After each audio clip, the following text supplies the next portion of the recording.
lines. I will read the summary. Summary: two people come out of the box with English accents. The girl was curious, her ginger hair flicking as she turned her head with a look of confidence.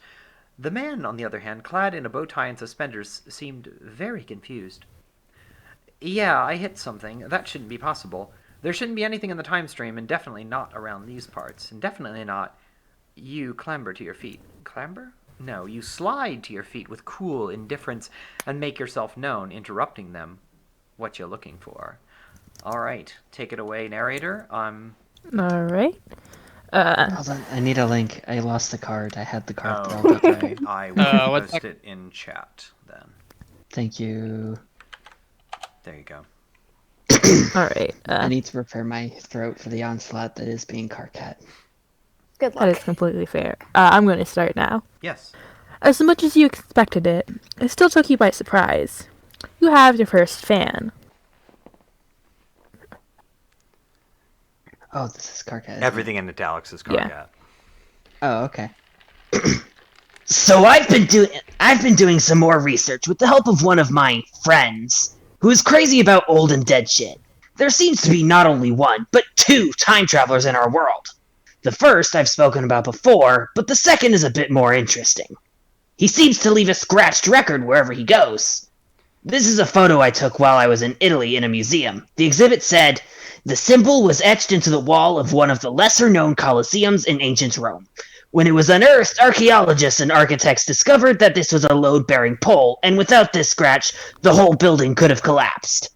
My theory is that in some alternate timeline, it did collapse, and this guy went back in time to fix the problem, to save everyone in there. Well, something like that. You didn't know any of it, just wanted to leave your mark. How coincidental." Underneath the symbol is the word Dave, written in Latin script, English letters, which wasn't invented for hundreds of years. The name not popularized for thousands. That isn't it, though. There's so much more. You read most of the post. This guy has really done his homework. It's a bunch of marks you left behind from at least half of your adventures, plus some more that you haven't even gotten to yet. I mean, seriously, this guy seems to just be fucking with history. More than anything else, he scratched a URL into the back of the Rosetta Stone, for fuck's sake. That was probably a serious piece of history in his timeline. The URL doesn't actually link to an existing webpage, which is weird. Most of his stuff is very fucking deliberate. Anyway, that's all I have for you shitlicks today. Drop a comment or whatever. Mod Carcat. Edit. Holy shit, the URL in the stone, it's this post. He knows about this post. He's fucking stalking me. Oh god, oh fuck. Of course, the guy's getting hounded pretty hard. Most people just think he's faking it, but some are really attacking him for some reason. Poor guy. You go for another strike to in Egypt. Memphis, apparently. To break into Ptolemy V's chambers to ship posts on the Rosetta Stone. And are just about to start scratching when an olive-skinned man grabs your shoulder. Who wants to voice random dude, apparently, that we have? I will be random dude. You're random dude. Hello. And what do you think you are doing? I think I'm about to draw some lines. You spout back in imperfect Egyptian. Is that a problem? Now, if you know anything about yourself, there'll be another one of you popping up any second. Oh wait, is that Dave's lines? It is. This is a Dave line, I think. Okay, I have no clue that this was not clear on POV. I thought It's really hard to figure out who's who. Okay, apparently that was Dave. Sorry, Dave's a British dude now. All right, let's keep going. Whatever. Moving on. Fantastic. Okay, yes. Wait, where did we leave off? Yes, boy, it is. Yes, boy, it is. Yes, boy, it is. The carving is commissioned on the order of Hyrule Patrol. He trails off as you catch his eye. A future version of you, that is. Is this some kind of joke? Oh, no, it's also Dave. Damn it. Oh.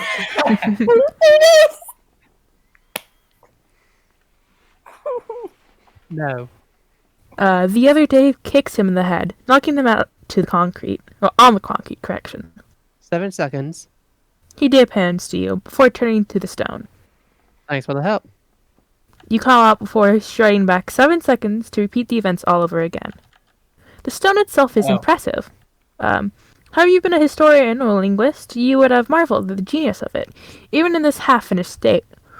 We're neither of these things, so you do the only logical thing, defiling it. Now once you finish, you try to stride back to where you came from. Getting slammed in the face with a big blue box instead is not the most pleasant experience. As you land on the floor, who knows when and who knows where. What? Who is I talking? think it's Amy Pond. Oh, it here. is Amy. Okay. You hit something. Two people came out of the box with English accents. A girl was curious, her ginger hair flicking as she turns her head, with a look of confidence. The man, on the other hand, clad in a bow tie and suspenders, seems very confused. Yes, I hit something. That shouldn't be possible. There shouldn't be anything in the time stream, and definitely not around these parts, and definitely not. You clamber to your feet. Clamber? No, you slide to your feet with cool indifference. You make yourself known, interrupting them. What you looking for? Oh, hello. I'm the Doctor, and that's Amy. Hi. Doctor? Cool. Question. Got a real name? He shuffles around in his suit jacket before pulling out a wallet, opening it and showing you. See? The Doctor. Ah, yes. Plain white. The best ID. Sorry, whoever you are, but psychic paper doesn't work on me. He looks at you quizzically, before muttering to himself. You've clearly got an imagination. That means He takes a deep breath, probably for a dramatic effect. you're either a genius or a psychic. And frankly, you don't strike me as a genius. You chuckle. So who exactly are you? His superior manner dissipates into a stern look. Are you from Torchwood? Doctor, he's just a kid. All the more reason to check. If they're recruiting children now, we have a problem. What the flummery is Torchwood? You didn't say flummery. Who says flummery? What the tarnation? Can't on it? Why can't I snap, crackle, pop, and swear? Oh no. Dave's been censored by the BBC. Damn you, BBC! Okay, I guess this is a Doctor line. If this kid was Torchwood, wouldn't he know about the filter? I think that was Amy. Oh, I have no clue. I think that was Amy, yeah. Okay. Probably. It Sure, would make Bucky, sense. you want to read the line? People. They need to add like some he said, she said stuff in here. It's like 6 go years full threat. old. If this kid was Torchwood, wouldn't he know about the filter? Yes, well, probably. But more importantly, as far as I know, they don't tolerate swearing either. Either? What do you mean? The man pats the large box next to him. She doesn't like it. She senses it. She? I think that was Dave, but who knows? I don't Who know. knows anymore? We're just gonna go with whatever lines we think it is and make of it what you will. Line. Anyway. Two people will say the same line, sure. We all say it at the exact same time. Who's... It's a parallel universe where all pronounces the line. I think this next line is Dave? Or the Doctor? I think she is Dave, and then the Doctor's the next line. Okay, sure. Yeah. Let's go with that.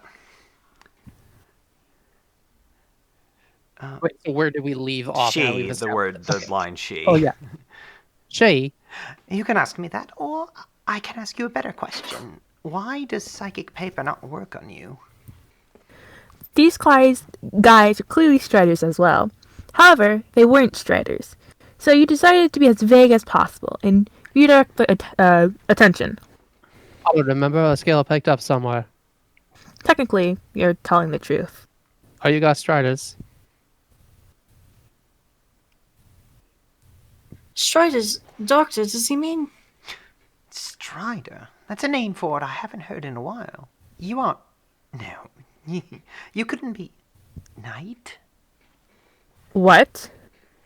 This guy turns up out of nowhere with psychic paper, starts asking you all these questions and dodging yours, and then he calls you by your brother's nickname for you. Not cool. Hey, lay off, Doctor, whoever you are. Don't know if you're some crazy mind reader or something, but get lost. I don't even know you. No, of course you don't. Not yet, anyway. He runs over to you and, oh god, he's hugging you. Oh god, this is a weird stop. Amy line, I think. Doctor, what's going on? Why are you hugging this kid, and why does he look like he wants to kill you?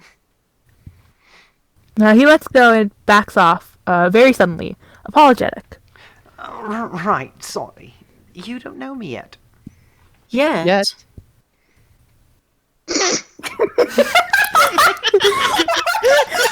I'm pretty sure it's an Amy line from the context of the next one, which I think is a Doctor line. Exactly. It's so amazing! Amy, Knight is another time traveler. Or I guess Strider, which is his word for it. Okay, what? You did pan. Less a question, more of a statement. We meet up a lot in the past. Well, my past, your future, and my future and your past, chronologically, but not from the observer. Prove it. Prove it. Prove you know me. Tell me something only I know. A simple. He pulls out a scalp. He pulls out a scrap of paper from one of his pockets. You're on your way to meet up with someone who blogs about time travel. You just came back from ruining the Rosetta Stone, and you're going to meet him. You first found him as a blogger a few months back and fell in love when you saw his photo. You've just been waiting for him to discover you so you have an excuse to go meet him. Oh. Well then. There's that. Give me that. Reach out and snatch it out of his hands. It's all in your handwriting, and you never wrote this. At least, not yet anyway. You're my future. Yeah, I was a bit surprised when you showed up out of nowhere and knew who I was, but this makes sense. Amy.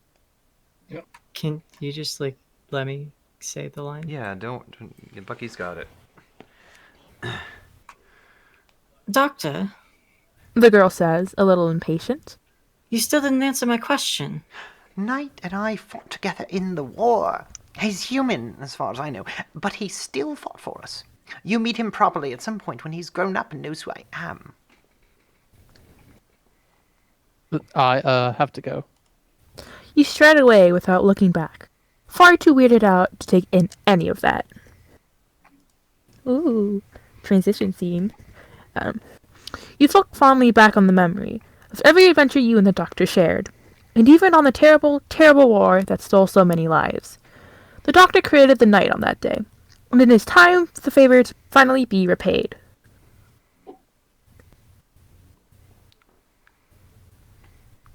Wait, I think that's Karkat? Yes. Yeah. Is it today? Your husband, Karkat asks, his hand on your shoulder. Yeah, I'll be back before you know it. You okay? He frowns and kisses you. Yeah, just seeing a friend for the last time. You take a stride. No normal stride. You stride for longer than you've ever had, further than you've ever had, to a planet called Gallifrey, to a young Time Lord. Doctor, I guess? Who Yeah, are I would you? think so. He asks, eyes full of wonder. Right now, no one really, but sometime soon I'm going to be one of your best friends. High Gallifreyan, the final language to master. Really?